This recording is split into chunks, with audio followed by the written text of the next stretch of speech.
अस्सलाम वालेकुम। चैनल को सब्सक्राइब कीजिए और घंटी के निशान को दबा दीजिए ताकि नेक्स्ट वीडियो का नोटिफिकेशन आपको बआसानी मिलता रहे। पेशे खिदमत है कहानी मस्कन का 10वां हिस्सा। यहाँ से कहानी का रुख आबिर की तरफ होता है। घंटी की आवाज़ सुनकर उसने सुर्ख टेलीफोन सेट की तरफ देखा और फिर बेड पर बैठकर रिसीवर उठा लिया और बोला, हेलो, मेरा ख्याल है कि आपने शावर ले लिया होगा। मैं नाश्ता भिजवा रही हूँ। सोहनी ने बड़े नपे तुले अंदाज में बात की और रिसीवर रख दिया। 5 मिनट के बाद दरवाजे पर दस्तक हुई और एक कदावर लड़की हाथ में ट्रे लिए अंदर दाखिल हुई। पहली नज़र में वो एयर होस्टेस लगी। उसने जो लिबास पहन रखा था वो किसी एयरलाइन के यूनिफॉर्म से मुशाबे था। उस बावर्दी लड़की ने ट्रे मुस्कुराकर मेज़ पर रखी। आबिर को महसूस हुआ जैसे ये किसी बड़े होटल का कमरा है। उसने लड़की से पूछा, ये क्या जगह है? लड़की जो ट्रे रखकर सीधी हो रही थी दोबारा झुकी। गले में पड़ा हुआ शनाख्ती कार्ड पलटकर उसने आबिर के सामने किया। कार्ड पर अंग्रेजी में लिखा था, बराह करम हमसे सवाल मत कीजिए। ओके। आबिर ने खुशशक्ल लड़की की तरफ देखकर असबात में गर्दन हिलाई और नाश्ते की तरफ मुतवज्जो हो गया। नाश्ते से फारिग हुए अभी 2 मिनट भी नहीं गुजरे थे कि चाय आ गई। लड़की ने नाश्ते के बर्तन समेटते और नजरें झुकाए मुस्कुराती कमरे से चली गई। चाय पीकर आबिर बेड पर दराज हो गया। उसकी समझ में कुछ नहीं आ रहा था। उसे आरजू के घर से अगवा किया गया था। अगवा करने वाले न सिर्फ उसके नाम से वाकिफ थे बल्कि उसकी शक्ल से भी आशना थे, जबकि आबिर ने उन्हें कभी नहीं देखा था। वो सोच रहा था कि आरजू से अचानक गायब पाकर परेशान हो गई होगी। आरजू के बारे में आबिर का पहला तासुर एक अच्छी लड़की का था। फिर ये इमेज धीरे धीरे टूटता गया। जो जो उससे मुलाकातें होती गईं उसके चेहरे से नकाब उतरता गया। वो अंदर से कुछ की कुछ निकल आई। पता नहीं वो आबिर से क्या चाहती थी। आबिर कुछ समझ न सका। इतना उसे ज़रूर अंदाज़ा हो गया था कि वो एक उलझी हुई लड़की है, एक पेचीदा किरदार। अभी आरजू की गुत्थी नहीं सुलझी थी कि एक नया खेल शुरू हो गया। उसे अगवा किया गया था। ये बात तो रोज़े रोशन की तरह आया थी, लेकिन अगवा करने वाले कौन थे, उनका मकसद क्या था, ये अभी तक राज था। क्या उसे तावान के लिए अगवा किया गया था? ऐसी कोई बात अभी तक सामने नहीं आई थी। फिर अगवा करने वालों को ये ज़रूर मालूम होगा कि इसके एवज अली निसार कितनी रकम दे सकते हैं। एक मुलाजिम पेशा शख्स अपने बेरोज़गार बेटे का भला क्या तावान दे सकता है, ये अंदाज़ा लगाना कोई मुश्किल काम तो नहीं था। फिर उसके साथ जो सलूक रखा गया वो कैदियों जैसा ना था। उसे यहाँ बतौर ख़ास मेहमान रखा गया था। आखिर ये लोग उससे चाहते क्या थे? अब इस मसले पर सोहनी ही कुछ रोशनी डाल सकती थी, लेकिन वो भी किसी सवाल का सही जवाब देने से गुरेज़ा थी। अभी वो इन्हीं ख्यालात में गर्क था कि दरवाजे पर हल्की सी दस्तक हुई और चंद लम्हों बाद दरवाज़ा खुला। सोहनी किसी खुशबू के झोंके की तरह मुस्कुराती हुई आबिर की तरफ बढ़ी। आबिर उठकर बैठ गया। सोहनी चाहती तो सामने पड़े सोफे पर बैठ सकती थी, लेकिन उसने ऐसा न किया। वो बेतकल्लुफ़ी से बेड पर उसके सामने बराजमान हो गई और बड़े मोहब्बत आमेज़ लहजे में बात शुरू की। आपने वेटर से पूछा था कि ये क्या जगह है? यही सवाल आपने मुझसे भी किया था कि मैं कहाँ हूँ। मैं आपको बताती हूँ कि ये क्या जगह है और आप कहाँ हैं। इस वक्त आप जिस कमरे में मुकीम हैं ये हमारे रेस्ट हाउस का वीआईपी रूम है। ये रेस्ट हाउस एक बड़े फार्म हाउस का हिस्सा है। फार्म हाउस के एक जानिब डॉक्टर एतबार का रिसर्च इंस्टीट्यूट है। डॉक्टर एतबार हमावक्त तहकीक में मसरूफ़ रहते हैं। उन्हें नित नई रिसर्च का शौक़ है। हमारे पास एक छोटा सा जू भी है स्टाफ के लिए। एक बड़ी सी कैंटीन है। यहाँ का सारा स्टाफ यूनिफॉर्म का पाबंद है। ये कहकर वो चंद लम्हों के लिए रुकी। सोहनी साहिबा, मुझे क्यों पाबंद किया गया है, ये बताना पसंद करेंगी? आबिर ने फ़ौरन सवाल किया। ये बात आपको डॉक्टर एतबार बताएंगे, सोहनी बोली। क्या मुझे डॉक्टर एतबार के इमा पर अगवा किया गया है? आबिर ने पूछा। होता तो यूँ है कि बंदे को अगवा करके तावान वसूल किया जाता है, लेकिन हमने आपके एवज तावान लेने की बजाय तावान दिया है। सोहनी ने इंकिशाफ किया। तावान दिया है? आबिर ये सुनकर हैरत ज़दा रह गया। किसे दिया गया है तावान? सुनीता को, सोहनी ने बताया। ये सुनीता कौन है? मैं नहीं जानता, आबिर बोला। आप उसे बहुत अच्छी तरह जानते हैं। ये कहकर उसने अपना मोबाइल ऑन किया और चंद लम्हों बाद मोबाइल का रुख आबिर की जानिब करते हुए कहा, ये देखें। स्क्रीन पर जो तस्वीर नज़र आई उसे देखकर आबिर को सकता सा हो गया। वो परेशान होकर बोला, ये तो आरजू है, डॉक्टर आरजू, एक पेंटर। पेंटर? सोहनी तमस्खुराना अंदाज में बोली। कितनी तस्वीरें पेंट की उसने आपकी? एक भी नहीं। लेकिन वो पेंट करना चाह रही थी। उसे वक्त नहीं मिल रहा था। अस्पताल की नौकरी से वो परेशान थी। वो मुलाजमत छोड़कर क्लिनिक खोलने की ख्वाहिशमंद थी। आबिर ने बताया। अरे वो डॉक्टर थी कब जो क्लिनिक खोलती? वो डॉक्टर है ना पेंटर। उसका असल नाम आरजू नहीं सुनीता है। वो इंतहाई शातिर लड़की है। हैरत है, आबिर बोला। उसने मुझे बताया कि वो तलाक याफ्ता और एक जवान बेटी की माँ है। क्या ये भी गलत है? आबिर ने पूछा। हैं? उसने खुद को शादीशुदा और एक बच्ची की माँ बताया। सोहनी ने जोरदार कहकहा लगाया। फिर तो वो वाकई बड़ी फनकारा है। जी बिल्कुल, वो झूठ एतमाद से बोलती है। वो डॉक्टर है ना पेंटर है, फिर उसका गुजारा किस तरह होता है? वो 60,000 रुपये अपार्टमेंट का किराया देती है। उसे ड्रिंक की भी आदत है। मैंने आपसे कहा ना कि हमने उसे आपका तावान दिया है, पूरे 30 लाख।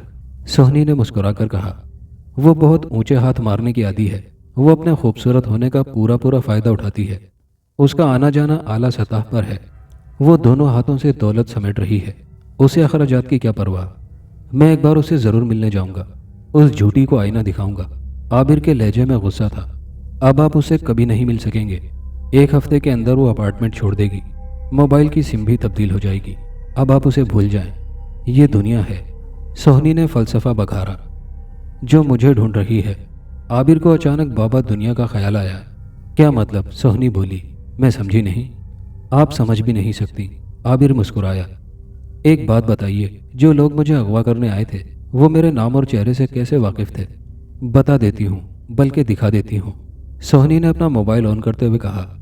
सोहनी के मोबाइल में आबिर की वो तमाम तस्वीरें मौजूद थी जो आरजू ने अपने डिजिटल कैमरे से उतारी थी।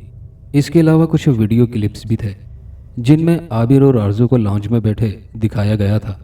आबिर को अपने सवाल का जवाब मिल गया था। अब उसे मजीद कुछ पूछने की ज़रूरत न रही थी। इसका मतलब है कि आरजू आपकी एजेंट थी और उसने मुझे ट्रैप किया था। वह हमारी अब भी एजेंट है। उसने आपको ट्रैप अपने लिए किया था।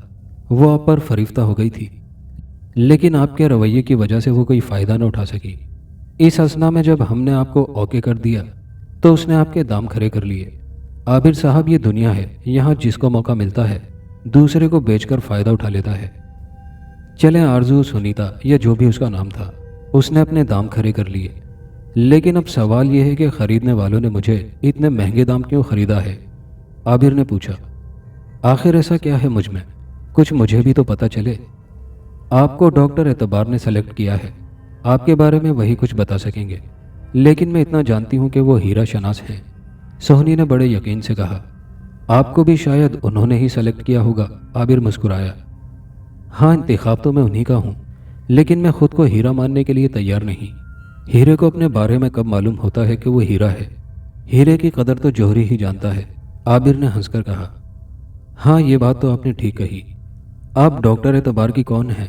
मेरा मतलब है कि आप यहाँ किस ओहदे पर फाइज हैं? आबिर ने सवाल किया। मैं डॉक्टर एतबार की पर्सनल सेक्रेटरी हूँ। उनके पर्सनल मामलात देखती हूँ। यूँ समझें कि बड़ी हद तक उनकी पर्सनल हूँ। मैं उनकी आधी बीवी हूँ। सोहनी ने यह बात इतने इत्मीनान से कही कि वो उसकी शक्ल देखता रह गया। अरे बाबा, मेरा उनसे रिश्ता भी है, मैं उनकी साली हूँ। सोहनी ने वजाहत की। यूं बोले ना, आबिर ने हंसते हुए कहा। इतने में दरवाजे पर दस्तक हुई। आबिर ने चौंक कर सोहनी को देखा।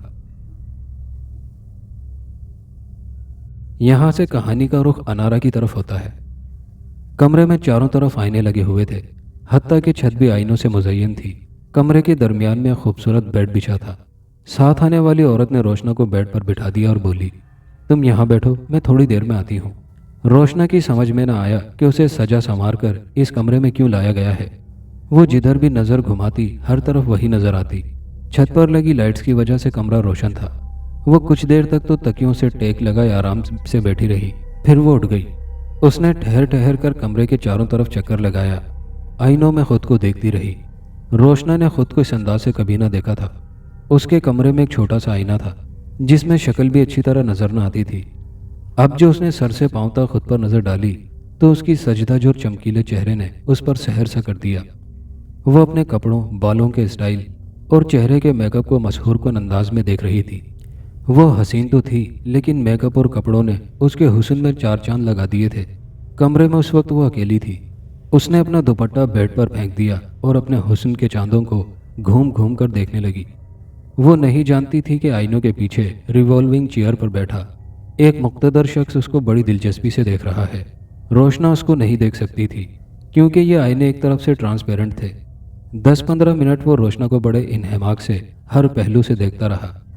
फिर उसने मुस्कुराकर अपने हाथ में दबे मोबाइल को ऑन किया और मतलूबा नंबर ओके करने के बाद कान से लगा लिया। हाँ बाबा साईं, तुम्हारी भिजवाई हुई नई किताब पसंद आई। उधर से फ़ोन रिसीव किए जाने पर वो मुक्तदर शख्स बोला, टाइटल बहुत अच्छा है, इसे पढ़ने में कुछ वक्त लगेगा। बाबा समझ गए ना मेरी बात?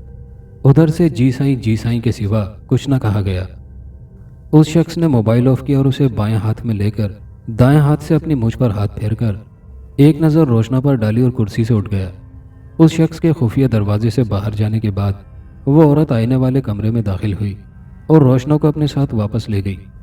रोशना ये बात ना जान सकी कि उसे शीश महल में क्यों लाया गया और क्यों वापस ले जाया गया। अगर उसे ये पता भी चल जाता कि उस मिरर रूम में उसकी नुमाइश हुई थी तो भी कोई फर्क न पड़ता। रात 12 बजे के बाद फिर उसे ऊपर ले जाया गया। इस मर्तबा शीश महल की बजाय दूसरे कमरे का दरवाज़ा खुला। उस औरत ने दरवाजे के बाहर लगे स्विच बोर्ड के 2-3 बटन दबाए तो अंदर रोशनी हो गई। ये एक ऐसा बेडरूम था जिसकी चारों दीवारों पर गहरे नीले रंग के पर्दे पड़े हुए थे। दरमियान में एक खूबसूरत बेड था। कमरे में एक खुशगवार महक बसी हुई थी। आज रात तुमने यहाँ सोना है, औरत ने कहा। अब मैं सुबह तुम्हें लेने आऊँगी।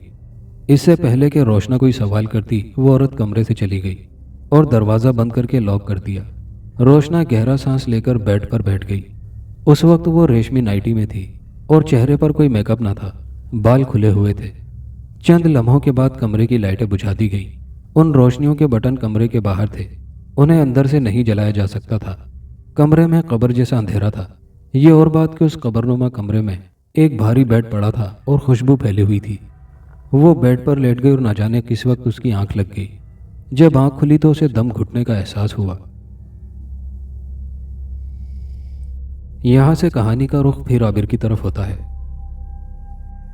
परेशान ना हो, सोहनी ने उसे चौंकते देखकर कहा, कॉफ़ी आई है।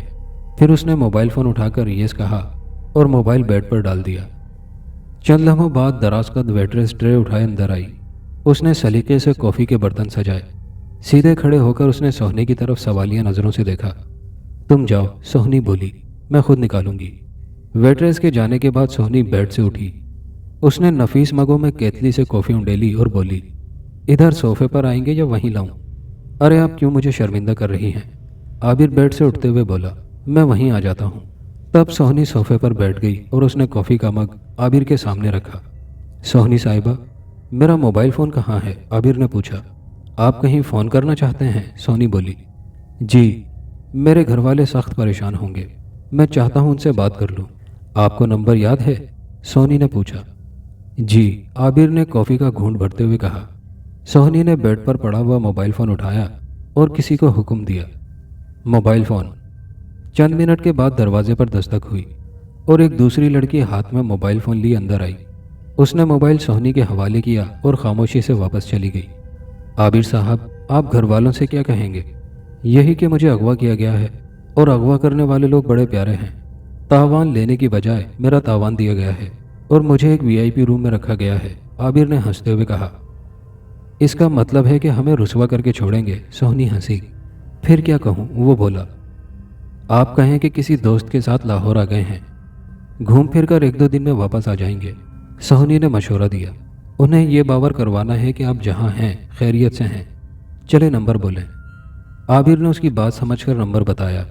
सोहनी ने नंबर पंच करके मोबाइल फ़ोन उसके हवाले कर दिया। कान से लगाते ही उधर से साइमा की आवाज़ आई, हेलो। आप ही, मैं आबिर बोल रहा हूँ। आबिर, तुम 3 दिन से कहाँ हो? अम्मी अब्बू सख्त परेशान हैं। आप ही, मैं इस वक्त एक दोस्त के साथ लाहौर में हूँ। 1-2 दिन बाद वापस आ जाऊँगा, फिर आकर आपको तफसील बताऊँगा। अम्मी अब्बू से कहना कि मैं खैरियत से हूँ, परेशान ना हो। ठीक है, आबिर ने बताया। ठीक है। इससे कबल के वो कोई और बात करता, सोहनी ने उसके हाथ से मोबाइल फ़ोन ले लिया। उसी वक्त दरवाज़ा खुला और कोई शख्स बगैर दस्तक दिए अंदर आया। उसको देखते ही सोहनी की पेशानी पर सलवटें पड़ गईं। फिर फौरन उसने अपने चेहरे का तासुर बदल लिया। वो संजीदा होकर शाहाना अंदाज में बैठ गई। आने वाला शख्स सिक्योरिटी अफसर समंदर खान था। वो एक लहीम शहीम जुस्से का चाको चौबंद खुबरू शख्स था। वो सोहनी के बारोब होकर बैठने से कतन मुतासिर न हुआ और करीब आकर बोला, आपको साहब ने बुलाया है। अच्छा ठीक है। सोहनी ने यह बात कुछ इस अंदाज में कही जैसे कहा हो कि मैंने सुन ली, अब दफ़ा हो जाओ।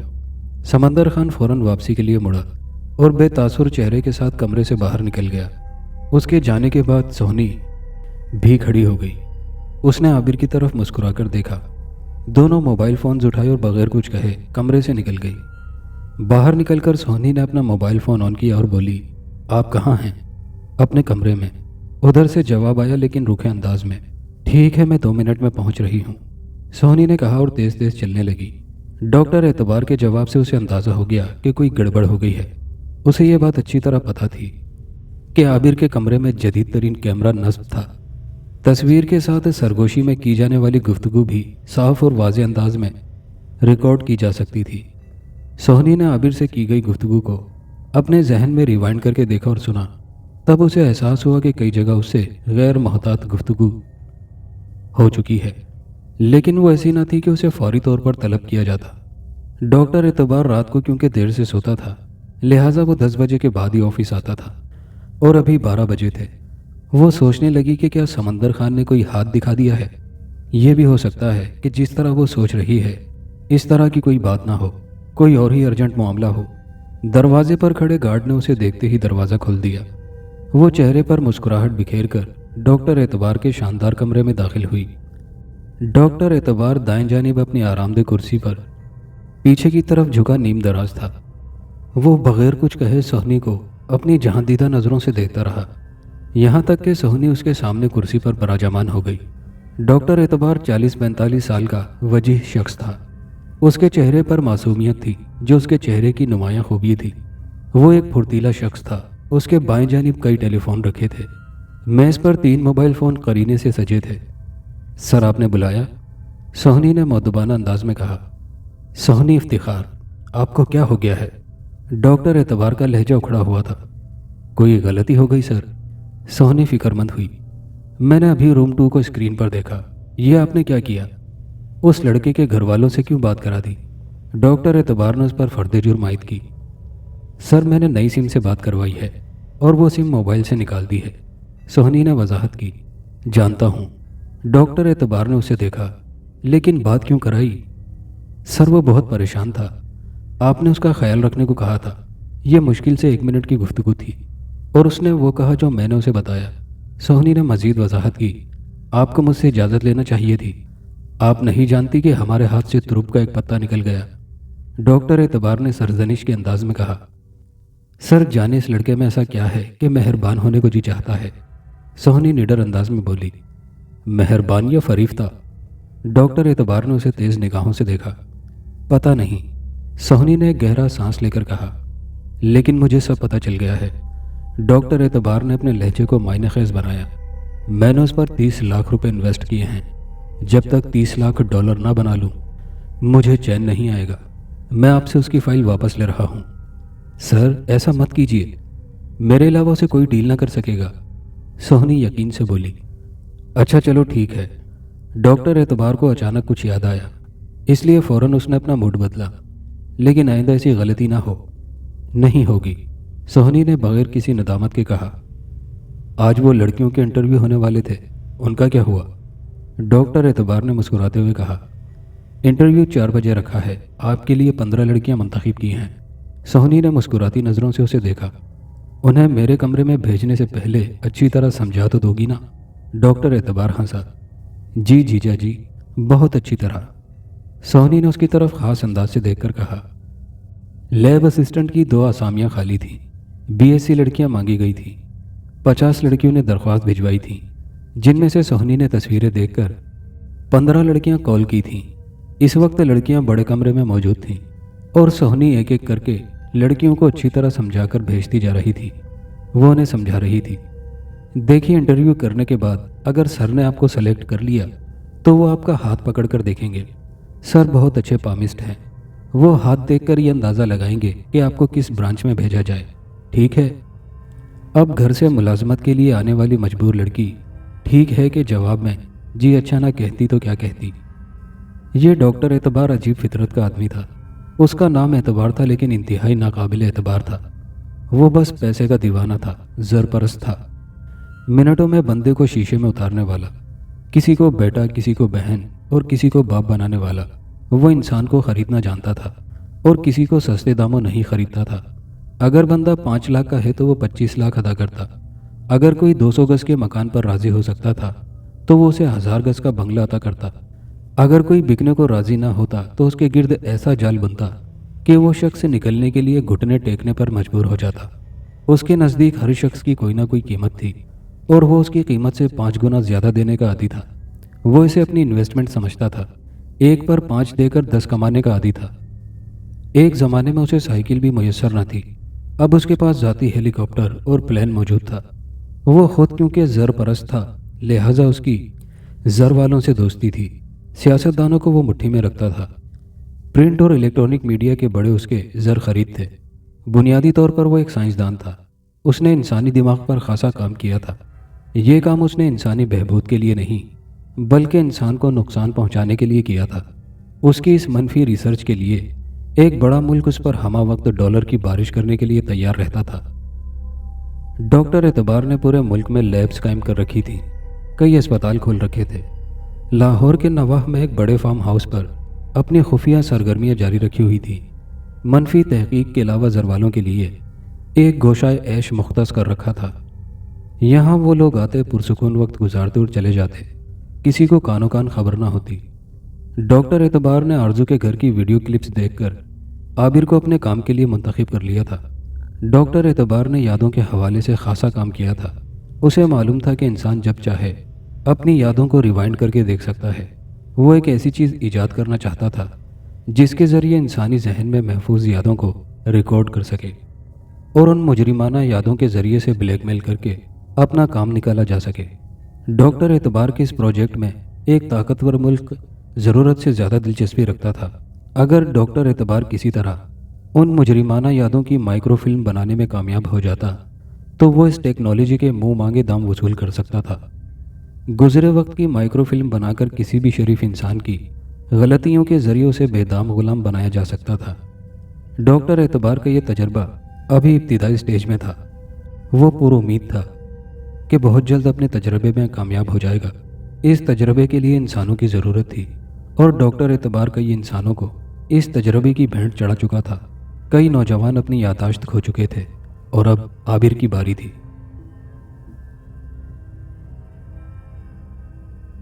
آنکھ کھلنے کے بعد روشنا کو دم گھٹنے کا احساس ہوا۔ ذرا ہوش بحال ہوئے تو اس نے خود کو کسی کی وحشیانہ گرفت میں پایا۔ کوئی اژدہا اس کے وجود سے لپٹا اسے ڈس رہا تھا۔ کمرے میں مکمل تاریکی تھی، اتنی کہ ہاتھ کو ہاتھ سجائی نہ دیتا تھا۔ کون ہو تم؟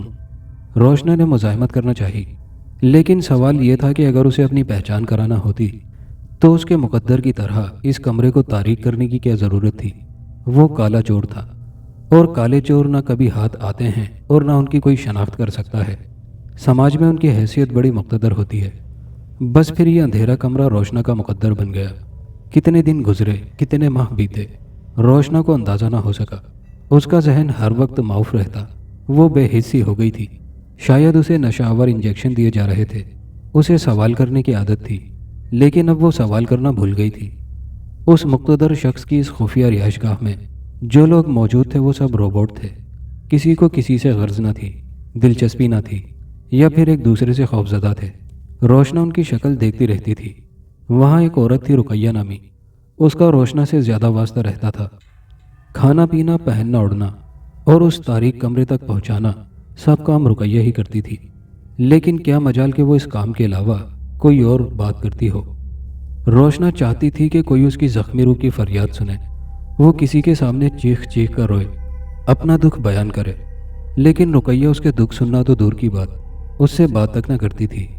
ایک دن جب روشنا کے دل پر بہت بوجھ تھا، اس کا دماغ پھٹا جا رہا تھا، تو وہ ہاتھ جوڑ کر رقیہ کے قدموں میں بیٹھ گئی اور انتہائی دکھ سے بولی، کیا تمہارے پاس زہر ہے؟ مجھے دے دو، میں مرنا چاہتی ہوں۔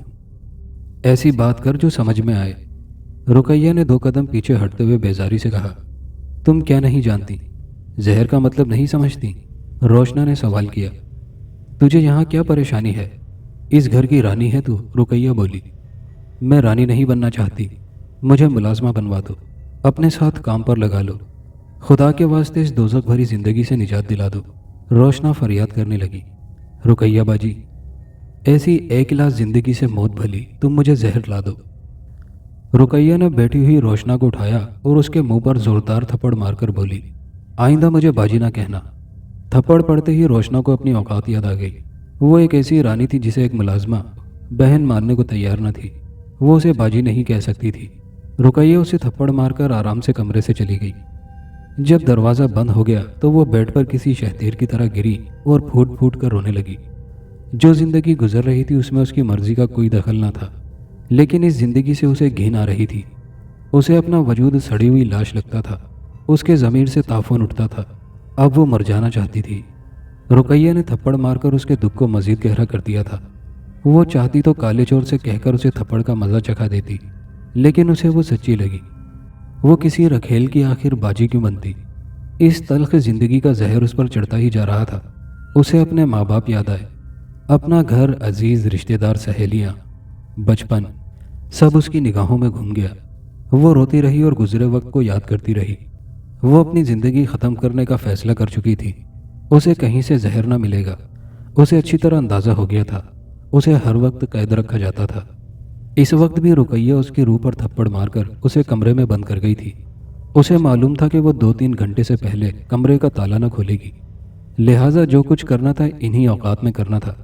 اس نے تکیے پر پڑے دوپٹے سے اپنے آنسو پوچھے اور ایک عزم کے ساتھ بیڈ سے اٹھ کر بیٹھ گئی۔ اس نے سوچ لیا تھا کہ کیا کرنا ہے۔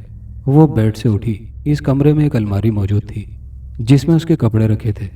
اس نے الماری کھول کر کئی شلواروں سے کمر بند کھینچے اور انہیں گرا باندھ کر ایک کر لیا اور جھٹکے دے کر اس کی مضبوطی کا اندازہ کیا اور پھر بیڈ کی طرف بڑھی۔ اس نے بیڈ کے ساتھ کھڑے ہو کر پنکھے کو دیکھا جو پوری رفتار سے چل رہا تھا۔ اس نے پنکھا بند کیا، کرسی اٹھا کر بیڈ پر رکھی اور اس پر چڑھ کر کمر بندوں سے تیار ہونے والی رسی پنکھے پر ڈالی۔ رسی کے دونوں سرے جب اس کے ہاتھ میں آ گئے تو اس نے بل دے کر اپنی گردن میں پھندا کسا اور پھر پنجوں کے بل کھڑے ہو کر دونوں ہاتھوں سے رسی تھامی اور کرسی کو لات مار کر بیڈ سے نیچے گرا دیا اور ہاتھوں سے رسی چھوڑ دی۔ پنکھے سے جھولتی روشنا کو تڑپتے دیکھ کر انارا نے اپنی آنکھیں بند کر لی اور تڑپ کر چیخی، اماں بس کر۔ رانی پنکھی نے اس کی چیخ سن کر اپنی مٹھی کھولی اور جلدی جلدی کچھ پڑا۔ گھر میں بیٹھی انارا پر پھونک ماری۔ پھونک مارتے ہی انارا کے سامنے سے روشنا کی خودکشی کا دلخراش منظر غائب تھا۔ اس منظر نے اس کے حواس معطل کر دیے تھے۔ اس نے گہرے سانس لے کر اپنے حواس بحال کیے۔ چل انجو، نکلا چوتھے گھر سے۔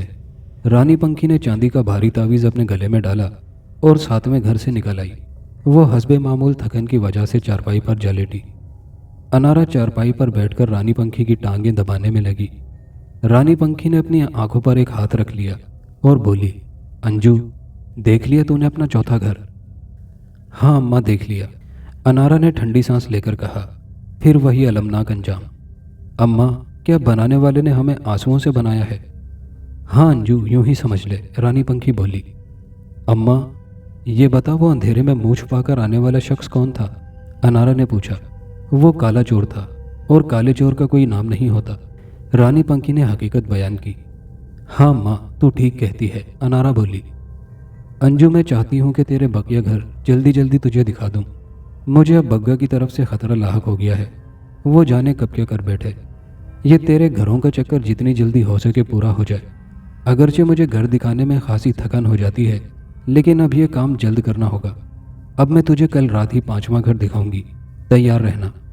اماں، میں ہر وقت تیار ہوں، تو چاہے تو ابھی مجھے 5ویں گھر لے چل، انارا پرجوش ہو کر بولی۔ اب اتنی بھی اتاولی نہ ہو، میں کل رات تجھے ضرور 5واں گھر دکھاؤں گی۔ چل اماں، ٹھیک ہے، انارا نے کہا، اور اس سے پہلے کہ رانی پنکھی اسے کمرے میں جانے کی ہدایت کرتی، انارا خود اٹھ کھڑی ہوئی۔ اماں، میں کمرے میں جاتی ہوں۔ رانی پنکھی کی حالت اب بحال ہو چکی تھی۔ وہ اٹھ کر چارپائی پر بیٹھ گئی۔ تب کسی نے اس کی چارپائی الٹ دی اور وہ دھم سے اینٹوں کے فرش پر آ گری۔ ابھی تک عابر کی ڈاکٹر اعتبار سے ملاقات نہیں ہوئی تھی۔ یہ بات سہنی اور ڈاکٹر اعتبار اچھی طرح جانتے تھے کہ اس فارم ہاؤس سے عابر کا واپس جانا ممکن نہ تھا۔ اس لیے سہنی نے یہاں کے بارے میں جو معلومات عابر کو دے دی تھی ان کی کوئی اہمیت نہ تھی۔ یہی وجہ تھی کہ ڈاکٹر اعتبار نے سہنی کی گرفت نہ کی تھی۔ उसे बस आबिर के घर वालों से राब्ता कराए जाने पर गुस्सा था। दरअसल वो इस जज्बाती मसले को तुरुप के तौर पर इस्तेमाल करना चाहता था, लिहाजा उसने सोहनी को तंबीह करके आइंदा इस तरह की हरकत से रोक दिया था। लेकिन इतना ज़रूर हुआ था कि आबिर को कैद तन्हाई से निजात मिल गई थी। अब वो कमरे से बाहर निकल सकता था। ये रेस्ट हाउस 4 कमरों पर मुश्तमिल था। बराबर बराबर एक लाइन में 4 कमरे थे। उन कमरों के सामने बरामदा था। बरामदे के सामने हरा भरा लान था और उस लान के अतराफ में बाउंड्री वाल थी। आबिर को इजाज़त थी कि वो कमरे से निकलकर लान में चहलकदमी कर ले या वहाँ मौजूद कुर्सियों पर शाम की चाय पी ले, लेकिन उसे इस बाउंड्री वाल से बाहर जाने की इजाज़त न थी। गेट पर सिक्योरिटी गार्ड मौजूद थी। एक लेडी गार्ड तो अभी उसके कमरे के दरवाजे पर हमा वक्त मौजूद रहती थी। आबिर को अंदाज़ा हुआ कि रेस्ट हाउस के बकिया 3 कमरे खाली थे। एक तो उन कमरों के दरवाजे पर कोई लेडी गार्ड मौजूद न थी, दूसरा ये कि आबिर ने उन कमरों में से किसी को बाहर निकलते ना देखा था। आबिर को इस रेस्ट हाउस में कोई तकलीफ न थी, लेकिन वो अपने घर वालों से बात करना चाहता था। सोहनी को भी इस मामले में कोई मुज़ायका नज़र नहीं आता था, लेकिन बॉस ने क्योंकि सख्ती से तंबीह की थी, इसलिए वह मोहतात हो गई थी। वो आबिर को मुख्तलिफ बहानों से टाल दिया करती थी, लेकिन जब आबिर ज़्यादा ही मुसिर हुआ तो उसने डॉक्टर एतबार से बात की। जीजा जी, आबिर अपनी माँ से बात करने के लिए बेचैन है। अब मैं बहाने बना बना कर तंग आ चुकी हूँ। आप बताएं क्या करूँ? अभी उसकी बात ना कराना। हमारे पास ये एक पावरफुल हथियार है। जब तक मैं तजर्बा ना कर लूँ उस वक्त तक रोको। डॉक्टर एतबार ने अपना फैसला सुनाया, फिर बोला, दरअसल मैं चाहता हूँ कि वो तजर्बे के लिए आमादगी जाहिर कर दे। जब बंदा जहनी तौर पर आमादा ना हो, हमारा तजर्बा कामयाब नहीं हो सकता। तुमने मेरी बात समझ ली? यस जीजा जी, सोहनी ने मुस्कुराते हुए कहा। अब मैं चलूँ? उसने खड़े होकर डॉक्टर एतबार से हाथ मिलाया और दरवाजे की तरफ बढ़ी। सोहनी सुनो, डॉक्टर एतबार ने आवाज़ दी। यस जीजा जी, सोहनी दरवाजे से लौट आई। मैं आज उससे मुलाकात ना कर लूँ? डॉक्टर एतबार ने उसकी आंखों में देखा। हाँ क्यों नहीं, सोहनी ने फ़ौरन कहा। कहाँ मिलेंगे? अभी तो मैं गैर रस्मी मुलाकात चाहता हूँ। रेस्ट हाउस में ही ठीक रहेगी। ठीक है, मैं अरेंज कर देती हूँ। ये बताओ, उसे दवा तो पाबंदी से दी जा रही है? डॉक्टर एतबार ने पूछा। यस जीजा जी, सोहनी ने यकीन से कहा। गुड, डॉक्टर एतबार खुश होकर बोला। तुम बड़े काम की चीज़ हो। नहीं जीजा जी, मैं चीज़ हूँ ना मक्खन, आप अच्छी तरह जानते हैं कि मैं कौन हूँ। बस जैसी भी हूँ आपकी हूँ, सोहनी ने ख़ास अंदाज से कहा और एक ख़ास अंदाज से चलती हुई कमरे से निकल गई। बेवकूफ़, डॉक्टर एतबार के मुंह से बेख्तियार निकला। फिर उसने कुर्सी घुमाई और टेलीफोन ऑपरेटर का नंबर मिलाने लगा। सोहनी ने डॉक्टर एतबार से मुलाकात का वक्त ले लिया था, लेकिन उसने आबिर को कुछ नहीं बताया था। वो आधा घंटा कबल उसके कमरे में आ गई थी और हस्बे आदत उसके बेड पर विराजमान थी, जबकि आबिर सामने सोफे पर बैठा था। सोहनी जी, मैं आखिर कब तक मेहमान बना रहूँगा? आबिर ने मुस्कुराकर पूछा। जब तक बलाए जान नहीं बन जाते, सोहनी फ़ौरन बोली। वैसे आपको यहाँ कोई परेशानी है क्या? मसला ही यही है कि कोई परेशानी नहीं है, आबिर ने कहा। खा लिया, पी लिया और सो लिया। ज़्यादा जी घबराया तो लान में टहल लिया। आखिर कब तक? चले फिर ऐसा करते हैं कि आज आपकी मुलाकात डॉक्टर एतबार से कराए देते हैं। उनसे अपना मसला डिस्कस कर लेना, हो सकता है वो कोई हल बता दें। और ये भी, अभी वो ये बात कर ही रही थी कि उसका मोबाइल फ़ोन बजना शुरू हो गया। सोहनी ने बेड से मोबाइल उठाकर स्क्रीन पर नज़र डाली। मोबाइल फ़ोन की रिंग बजना बंद हो गई थी। ये मिस कॉल थी जिसके ज़रिए सोहनी को अलर्ट किया गया था। डॉक्टर एतबार रेस्ट हाउस के अहाते में दाखिल हो रहा था। आप बड़े खुशकिस्मत हैं, सोहनी ने हंसते हुए कहा। डॉक्टर साहब तशरीफ़ ला रहे हैं। यह कहकर सोहनी दरवाजे की तरफ बढ़ी और इससे पहले के दरवाजे पर दस्तक होती उसने दरवाज़ा खोल दिया। डॉक्टर एतबार बरामदे की सीढ़ियाँ चढ़ रहा था। उसके पीछे 4 लेडी कमांडोज थी। आबिर साहब, दरवाजे पर आ जाएं। सोहनी ने मुड़कर आबिर को मुखातिब किया। जी अच्छा। आबिर तेज़ तेज़ चलता खुले दरवाजे पर पहुंचा। उसने अपने सामने एक मासूम सूरत पुरकशिश शख्सियत को पाया। उसे एक नज़र में वो अच्छा लगा। किसी तहकीकी इदारे के सरबराह को ऐसा ही होना चाहिए, उसने सोचा। डॉक्टर एतबार ने सोहनी के साथ खड़े आबिर पर एक उचटती सी नज़र डाली और सोहनी से मुखातिब होकर बोला, मैडम मैं अंदर आ सकता हूँ? सर मोस्ट वेलकम, सोहनी ने मुदबाना अंदाज में कहा। सर ये आबिर हैं। ओह अच्छा, डॉक्टर एतबार ने मुस्कुराकर उसकी तरफ हाथ बढ़ाया। कैसे हैं आप? यहाँ आपको कोई परेशानी तो नहीं? नहीं सर, मुझे कोई परेशानी नहीं। मैडम मेरा बहुत ख्याल रखती हैं, आबिर ने हाथ मिलाते हुए कहा। चारों लेडी कमांडोज दरवाजे पर रुक गई थी। सोहनी दरवाज़ा बंद करके पलटी तो डॉक्टर एतबार और आबिर सोफों पर बैठ चुके थे। सोहनी डॉक्टर एतबार के साथ कुछ फासला देकर बराजमान हो गई। मिस्टर आबिर, मेरा ख्याल है काफ़ी आराम हो गया, हमें कुछ काम करना चाहिए। डॉक्टर एतबार ने बात शुरू की। जी सर, ज़रूर, आबिर ने कहा। मैं हाजिर हूँ। हमें एक तजर्बे के सिलसिले में आपकी खिदमत दरकार हैं। यहाँ हम सब अलग थलग एक कोने में बैठे इंसानी फलाह व बहबूद के लिए काम कर रहे हैं। हमें आप जैसे नौजवानों की सख्त ज़रूरत है जो इस नेक काम में हमारा साथ दे सकें। मुझे उम्मीद है कि आप इस सिलसिले में हमारे बेहतरीन मुआविन साबित होंगे। अगर आपकी मुआवनत से हम अपने तजर्बे में कामयाब हो गए तो आप पर डॉलर्स की बारिश कर दी जाएगी, साथ ही पूरी फैमिली के साथ गैर मुल्की शहरियत अता होगी। बस यूँ समझ लें कि आपकी किस्मत बदल जाएगी। डॉक्टर एतबार ने अपनी लच्छेदार गुफ्तगू से ऐसा एतबार बिठाया कि आबिर बेचैन हो उठा। वो पुरजोश अंदाज में बोला, सर मैं आपके साथ हूँ। गुड, हमें आपसे यही उम्मीद थी, डॉक्टर एतबार ने कहा। फिर वो सोहनी से मुखातिब होकर बोला, मैडम आबिर का कोई मसला तो नहीं? सर ये अपनी फैमिली से बात करना चाहते हैं, अगर आप इजाज़त दें तो। हाँ हाँ ज़रूर करवाइए, हमारी तरफ से इजाज़त है, लेकिन इन्हें इतना ज़रूर बता दीजिए कि गुफ्तगू हुदूद में रहकर की जाए। डॉक्टर एतबार ने तंबीह की। जी सर, मैं बता दूंगी, सोहनी ने आबिर की तरफ देखते हुए कहा। वैसे मिस्टर आबिर बहुत समझदार हैं, हमसे पूरा ताउन करते हैं। वेरी गुड, डॉक्टर एतबार ने खड़े होते हुए कहा। फिर उसने आबिर से हाथ मिलाया और सोहनी से मुखातिब होकर कहा, मैडम ऐसा करें इन्हें येलो कार्ड इशू करवा दें ताकि ये थोड़ा सा बाहर निकलें। रेस्ट हाउस की बाउंड्री वाल में घूम घूम कर तंग आ गए होंगे। जी सर, ये आपका फैसला अच्छा है, सोहनी ने पुरतहसीन लहजे में कहा और आबिर को अबरू के इशारे से दरवाज़ा खोलने को कहा। आबिर ने तेज़ी से आगे बढ़कर दरवाज़ा खोल दिया और डॉक्टर एतबार की इन इनायात पर शुक्रिया अदा किया। डॉक्टर एतबार मुस्कुराता हुआ कमरे से बाहर निकला। उसके बाहर निकलते ही लेडी कमांडोज ने उसे अपने दायराए हिफाजत में ले लिया। डॉक्टर एतबार के जाने के बाद सोहनी ने कमरे का दरवाज़ा बंद किया और पुरजोश अंदाज में उसे हाथ मिलाते हुए बोली, आप बड़े खुशकिस्मत हैं आबिर, ऐसा पहली बार हुआ है कि किसी आउटसाइडर को येलो कार्ड दिया गया हो। ये येलो कार्ड क्या है? आबिर ने पुरतजस्सुस लहजे में पूछा। इस कार्ड के ज़रिए आप बिला रोक टोक रेस्ट हाउस से बाहर जा सकेंगे। आपकी रसाई कैफ़े और जू तक होगी। डॉक्टर एतबार का हुक्म मिलते ही आबिर का येलो कार्ड बना दिया गया। 2 घंटे के अंदर येलो कार्ड आबिर को मुहैया कर दिया गया। सोहनी अभी आबिर के पास कमरे में मौजूद थी कि सिक्योरिटी अफसर समंदर खान कार्ड लेकर उसके हवाले कर गया। जर्द रंग के इस कार्ड पर उसकी तस्वीर मौजूद थी। ये उन्हीं तस्वीरों में से एक थी जो आरजू ने उतारी थी। कार्ड पर तस्वीर के अलावा और कुछ दर्ज न था, हत्ता कि उसका नाम तक मौजूद न था। प्लास्टिक कोटेड इस कार्ड की पुश्त पर चंद खाने बने हुए थे, लेकिन वो खाली थे। आबिर ने उस कार्ड को रोशनी की तरफ करके देखा, कुछ नजर न आया। कार्ड ट्रांसपेरेंट ना था। सोहनी ने उसके हाथ से कार्ड लेकर किसी वरमाला की तरह उसके गले में डाल दिया और खुले दिल से उसे मुबारकबाद दी। कार्ड आने से पहले सोहनी ने आबिर के घर उसकी बात करा दी थी।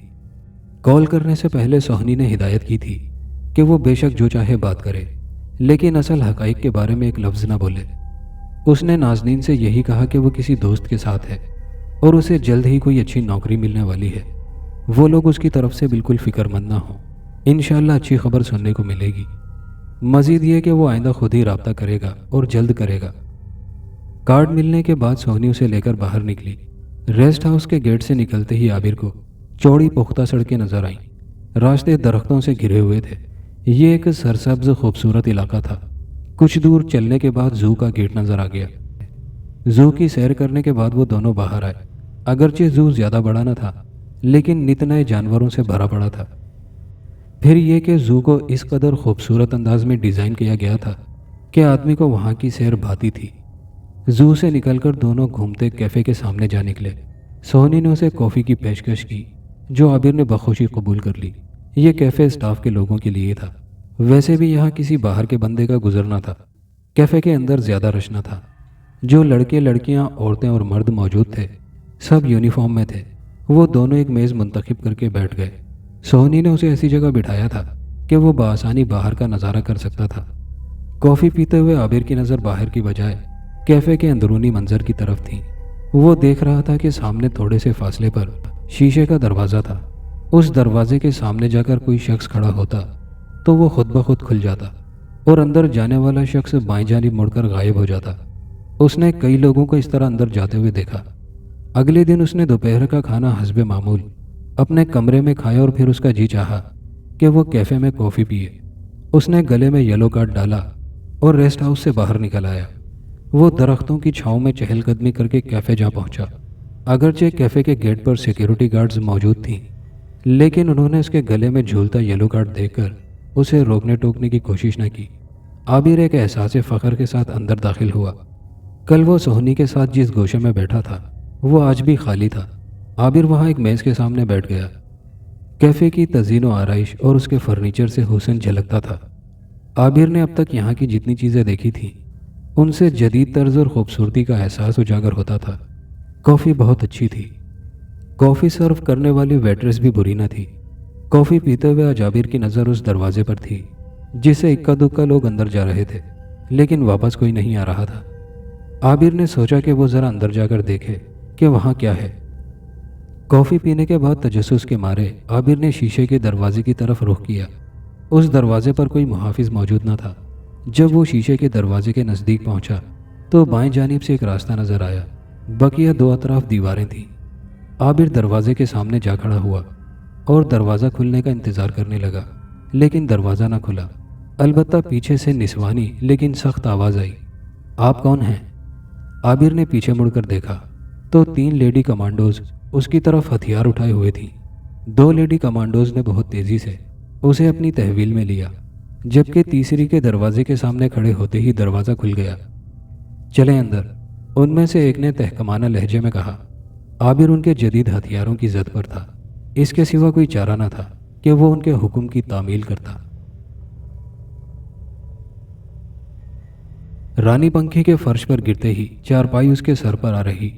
اس نے پٹی پکڑ کر چارپائی کو پرے دھکیلا اور اٹھ کر کھڑی ہو گئی۔ وہ شدید غصے میں آ گئی تھی۔ اس نے چاروں طرف دیکھا، کوئی نظر نہ آیا، اور پھر نظر اٹھائی تو اسے سفید چمکتے ہوئے دھوئیں کی ایک لکیر سی نظر آئی۔ بگا، اس کے منہ سے بے اختیار نکلا، یہ تو ہے؟ جواب میں بھیانک کہا سنائی دیا اور خاموشی چھا گئی۔ رانی پنکھی نے اپنے غصے کو ضبط کرتے ہوئے دوبارہ چارپائی بچھائی اور اس پر براجمان ہو گئی۔ اس کی سمجھ میں نہیں آ رہا تھا کہ وہ کیا کرے۔ اس طرح تو وہ اسے پریشان کر دے گا۔ اگر وہ یوں ہی اسے پریشان کرتا رہا اور کام میں رکاوٹ ڈالتا رہا تو وہ عاجز ہو جائے گی۔ بگا شاید چاہتا بھی یہی ہے کہ وہ مجبور ہو کر اس کی رانی بننے کے لیے راضی ہو جائے، لیکن وہ بھی ایک ہٹیلی تھی۔ اس نے طے کر لیا تھا کہ چاہے کچھ ہو جائے وہ اس کی رانی نہیں بنے گی۔ وہ سوچتی رہی کہ اس سے نجات کے لیے کیا راستہ اختیار کیا جائے۔ بالآخر اس نے بڑے شیطان تک رسائی کا فیصلہ کر لیا۔ بڑے شیطان تک رسائی اتنی آسان نہ تھی، اس کے لیے اسے ایک جان لیوا عمل کرنا تھا۔ وہ چاہتی تھی کہ اس عمل سے پہلے وہ انارا کو اس کے سارے گھر دکھا دے اور اس پر وہ راز بھی کھول دے جو اب تک چھپائے ہوئے تھی۔ لہٰذا اس نے وعدے کے مطابق اگلی رات کو 5واں گھر دکھانے کی ٹھان لی۔ رات ہوتے ہی اس نے تیاریاں شروع کر دیں۔ اب تک تو اس کا کوئی دشمن نہ تھا، لہٰذا وہ پورے اطمینان سے انارا کو اس کے گھر دکھا رہی تھی، لیکن اب خطرہ پیدا ہو گیا تھا، اس لیے اس نے بھی کمر کس لی تھی۔ اب وہ غفلت میں شکار ہونے کے لیے راضی نہیں تھی۔ رات کو مقررہ وقت پر رانی پنکھی نے انارا کو 5ویں گھر میں بٹھایا اور چاندی کا بھاری تعویذ گلے سے اتار کر مٹھی میں دبا لیا اور بولی، ہاں انجو، کیا تو تیار ہے؟ ہاں ماں، میں تیار ہوں۔ رانی پنکھی نے جلدی جلدی کچھ پڑھا اور انارے کی طرف پھونک مار کر کہا، چل انجو، دیکھ سامنے کیا ہے۔ اماں، سامنے گھور اندھیرا ہے، انارا نے کہا۔ تیری آنکھیں کھلی ہیں کیا؟ رانی پنکھی نے غصے سے پوچھا۔ نہیں اماں، میری آنکھیں بند ہیں۔ اب بتا کیا ہے سامنے؟ انارا نے جب یہ بتایا کہ وہ کیا دیکھ رہی ہے تو یہ سن کر رانی پنکھی کی سٹی گم ہو گئی۔ بات ہی سٹی گم ہونے والی تھی۔